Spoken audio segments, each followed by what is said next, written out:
কেউ তো স্লোগান দেন না।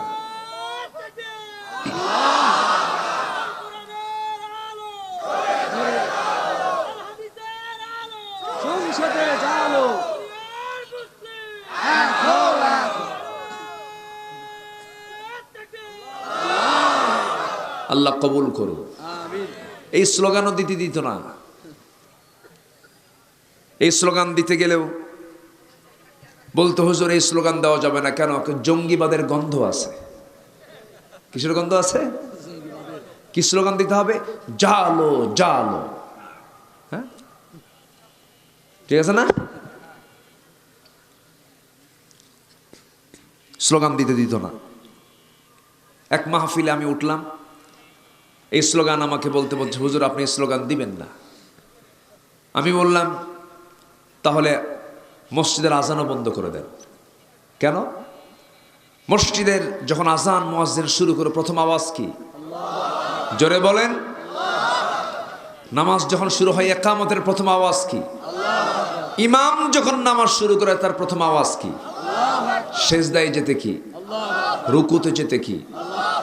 মরে যাওয়ার সময় যখন মরে গেছে জানাজা শুরু হবে তার প্রথম তাকবীর কি? দ্বিতীয় তাকবীর কি? যখন জন্ম নিছে তারও প্রথম আওয়াজ কি? জন্মে আল্লাহু আকবার, মরণে আল্লাহু আকবার, নামাজে আল্লাহু আকবার, ইকামতে আল্লাহু আকবার, রুকুতে আল্লাহু আকবার, সিজদা আল্লাহু আকবার।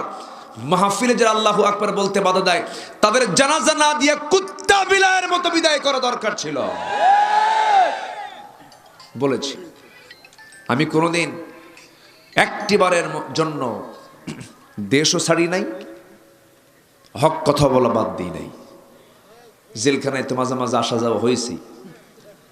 16 বছর তো গভর্নমেন্ট আলেমদেরকে একটা চাকরি দিয়ে দিছিল, জেলখানায় যাওয়া আসা করে। আনাকুম জানাকুম, আনাকুম জানাকুম। কি ঠিক আছে না? হ্যাঁ। আমরা কি ক্লান্ত হয়েছি বলেন তো? একটা বারের জন্য আমরা ক্লান্ত হইনি। আমরা হাসি মুখে গেছি জেলখানায়। আর ওরা জেলকে এত ভয় পায়, একটাও নাই কিন্তু দেশে।